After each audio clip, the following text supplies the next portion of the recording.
breaking news out of the Middle East. Israel agreeing to extend a temporary ceasefire deal with Hamas for one additional day. This after 16 more hostages were released yesterday, including a 49-year-old dual Israeli-American citizen. But 3 people were killed this morning, 11 others injured after Israeli police say 2 Hamas terrorists opened fire on people at a bus station near Jerusalem yesterday. Joining me right now is former U.S. Ambassador to NATO, Kurt Volker. Ambassador, thanks very much for being here. How would you assess this ceasefire, given the fact that in the middle of a ceasefire, we're seeing reports that Hamas is actually bombing and killing people? Are they breaking the ceasefire? Well, it's really troubling here, Maria. I think that we've allowed the situation to develop where Hamas is now setting the terms. Of course, we want to do everything possible to get the hostages out, but they shouldn't have these hostages to begin with. And they are now the ones who are setting the terms and saying, OK, we'll release a few more, keep the Israelis at bay, and then they continue to conduct these types of terrorist attacks. It is really appalling, and I think it is going to have to come to an end at some point. Well, I mean, it partly, I wonder, has to do with the fact that this administration has been hard-pressed to connect the dots to Iran. I mean, the military said that Iran took, quote, unsafe and unprofessional actions. I mean, really? After flying a drone near the USS Eisenhower earlier this week, Iran proxy forces also attacked U.S. bases in Syria and Iraq 74 times since October 17th. Shouldn't we be using harsher words than unprofessional when it comes to Iran? Bloomberg reporting that Saudi Arabia has, quote, approached Iran with an offer to boost cooperation and invest in its sanction-stricken economy if the Islamic Republic stops its regional proxies from turning the Israel-Hamas war into a wider conflict, Ambassador. Yeah, well, we're seeing here a policy of caution and not trying to attack Iran and then offering them carrots like you just saw from Saudi Arabia. That is completely the wrong message to be sending. Iran needs to know that they cannot get away with this and that they will suffer direct consequences against Iran. And we should never allow a situation where U.S. forces are attacked and we do not respond to that. We have to both defend our forces and also send the signal that Iran will never succeed in dislodging the United States or removing Israel as a state, and they cannot get away with these types of terrorist attacks. Well, they seem to be getting away with it, Todd Pyro. Jump in.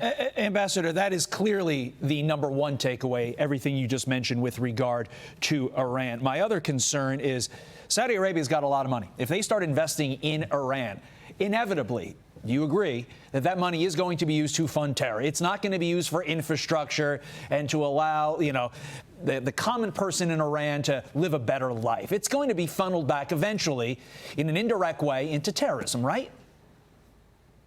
Oh, there's no question. Money is fungible. So whatever money they get, they can then repurpose whatever other money they have, and they will continue to support these regional proxies and this terrorism in the Middle East. And I think Saudi Arabia is doing this in order to try to be in line with the Biden administration and try to get Iran to stand down from supporting these regional proxies. But it is exactly the opposite message from what we should be sending, which is one of strength against Iran and the fact that there will be direct action against them if they do these sorts of things. Well, there's also the support that China is giving Iran. Former Secretary of State Henry Kissinger passing away yesterday at his Connecticut home. He was 100 years old. Kissinger served under Presidents Richard Nixon and Gerald Ford. He's responsible for negotiating that exit from Vietnam and also reshaping U.S. foreign policy with China, as well as Russia. I saw him just last month at the Al Smith dinner, and we have a copy of his most recent foreign policy speech at that dinner. In that speech, he said on that night, October 18th, in the Middle East, a barbaric attack by terrorists has redefined the problem for Israel and its allies.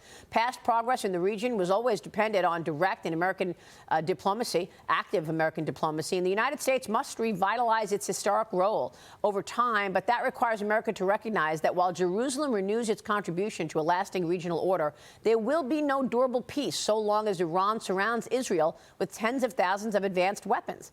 Ambassador, how are they getting these weapons? They're buying them, they're making them. They are not disenfranchised from the world. There are no major sanctions that are effectively limiting Iran's abilities right now. Regarding China, I just want to say I think China is acting in its own interest, just buying things from Iran, particularly oil and gas. But then that money is what Iran is using to create this regional role that was just described there. And I have to say also, I agree with Kissinger's quote there that you just read.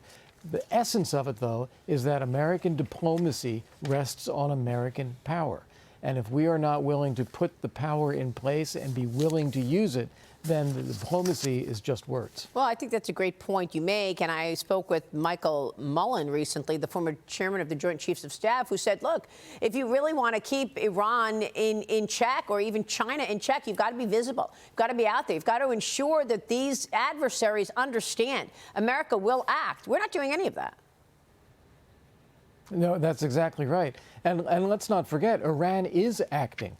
They are firing these missiles through their proxies at U.S. forces. They are supporting Hamas. They are supporting Hezbollah. So it's not as though the U.S. would be initiating something or acting inappropriately by going after Iran. It is a direct and appropriate response in order to contain that kind of behavior. Yeah, and you have a new piece out in the European Policy Analysis called Bringing Ukraine into NATO Without World War III. You're calling on NATO to immediately begin consultations about Ukraine joining the alliance as soon as possible. How does that change things? Well, the whole idea here is to try to end the war. We see a situation where Putin, just like Iran, Putin feels encouraged. NATO is essentially telling Putin that as long as he keeps up his war against Ukraine, Ukraine will never become a member of the alliance. So what does that do? That tells Putin to say, keep fighting, keep attacking. And if he is able to get a ceasefire in place and regroup, he'll attack again. And he may even attack other NATO countries. What we need to do is create a situation where Putin knows that he will never win this war. He will be confronted with real force if he does try to attack any further. And that, I think, will actually settle the war and calm things down and restore a sense of security in Europe. Yeah, and basically try to effort our adversaries fearing America again, which, of course, has completely reversed and is no longer the case. Kurt Volker, good to see you this morning. Thank you, sir.